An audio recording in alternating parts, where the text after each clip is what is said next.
साबिक वजीर सी मल्लारेड्डी ने कहा कि बीआरएस का ग्राफ दिन ब दिन बढ़ता जा रहा है और पार्लिमानी इंतखाबात में बीआरएस पार्टी की जीत यकीनी है। उन्होंने मलकाजगिरी बीआरएस पार्लिमानी उम्मीदवार आर लक्ष्मा रेड्डी की हिमायत में इंतखाबी मुहिम में हिस्सा लिया और खिताब किया।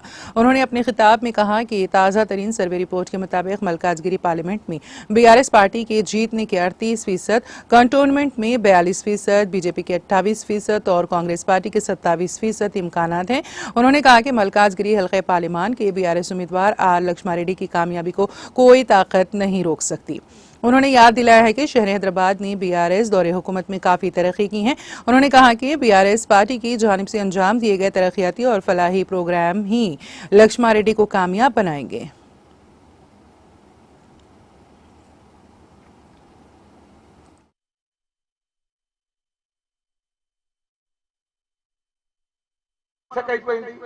అక్కడ గ్రామాలలో కొద్దిగా ఊర్లలో రూరల్ బెల్ట్లో కొద్దిగా తక్కువ ఓట్లేసి ఏదో ప్రజలు కొద్దిగా మాకు 6 గ్యారెంటీలని 2000 4000 వస్తుందని 10000 15000 వస్తుందని కొద్దిగా ఆశకు పోయి మోసం పోయినట్టుగా ప్రజలు గుర్తించుకున్నారు.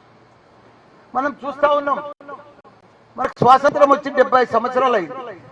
అందులో 56 సంవత్సరాలు కాంగ్రెసే పరిపాలించింది. ఏమన్నా న్యాయం చేసిందా కాంగ్రెస్?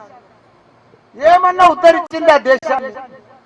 మన తెలంగాణను చూసుకో, ఎంత అన్యాయం. ఒక కరెంట్ ఉండకపోవు, ఒక పంటలు పండకపోవు, పండిన పంటకు గిట్టుబాటు ధర రాకపోవు, ఒక సాగునీరు ఉండకపోవు, ఒక తాగునీరు ఉండకపోవు. అట్లనే బీజేపీ కూడా ఉన్నది. అంతకుముందు 10 ఏళ్ళు ఉంది, ఇప్పుడు 10 ఏళ్ళు ఉంది. వాళ్ళు కూడా ఏమి చేయలే ప్రజలకు. మాటలు చెప్పుకుంటా, 2 జాతీయ పార్టీలు మాటలు చెప్పుకుంటా, వాళ్ళకి ఎవరు ఆపోజిషన్ లేరు. వీళ్ళు లేకపోతే వాళ్ళు గెలుస్తారు, వాళ్ళు లేకపోతే వీళ్ళు గెలుస్తారు. తమిళనాడు లెక్క కరుణానిధి లేకపోతే జయలలిత గెలుస్తారు, జయలలిత యాదవ్ వీళ్ళు ఒకసారి ఆ లెక్కలు వీళ్ళు గెలుచుకుంటూ వచ్చి ప్రజలను నిండా మోసం చేసిర్రు, నిండా పాపం. కానీ ప్రజలకు ఇప్పుడు అర్థమైపోయింది. 10 ఏళ్ళు కేసీఆర్ పరిపాలన వచ్చింది. దేశంలో 28 రాష్ట్రాలలో అందరికి అర్థమైంది అసలు పరిపాలన అంటే ఇట్లా కేసీఆర్ లెక్కుంటుందా, పాలన అంటే ఇట్లుంటుందా, సాగునీరు ఇట్లా ఇవ్వగలుగుతామా, ప్రతి ఇంటికి నీరు ఇవ్వగలుగుతామా, ప్రతి పంట నీళ్ళు ఇవ్వగలుగుతామా, 24 గంటలు నాణ్యమైన కరెంట్ ఇవ్వగలుగుతామా అనేది ప్రూవ్ చేసి చూపించిన ఘనత మన కేసీఆర్. 200 రూపాయలకు పిక్చర్ ఉన్నదాన్ని 2000 రూపాయలు తీసుకొచ్చిండు. ఎవరితో సాధ్యం కాదని అసాధ్యమైన పని సుసాధ్యం చేసిన ఘనత మన కేసీఆర్ గారు.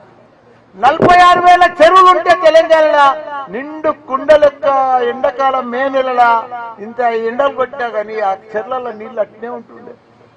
3 కోట్ల లక్షల టన్నుల ధాన్యం పండించిన ఘనత దేశంలోనే. అన్నం పెట్టే రైతన్నలను తయారు చేసిన ఘనత మన కేసీఆర్ కాదా?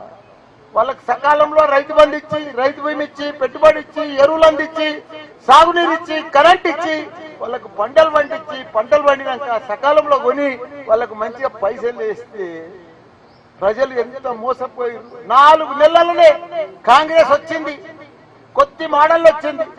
4 నెలలని వాళ్ళు ఒకటే పని పెట్టిరప్ప. అసలు ఒకటే పని, కేసీఆర్ తిట్టాలి, కేటీఆర్ తిట్టాలి, వాళ్ళని జైలేస్తాం, వీళ్ళని జైలేస్తాం. ఇదేంటా ఇది? అరే ఎవరైనా పని చేసిన వాళ్ళని తిడతారా? నీ ముఖాల కాంగ్రెస్ ముఖానికి కానీ బీజేపీ ముఖానికి కానీ ఎప్పుడన్నా సాగునీరు ఇచ్చిర్రా? ఏ రాష్ట్రంలో తాగునీరు ఇంటింటికి తాగునీరు ఇచ్చిర్రా?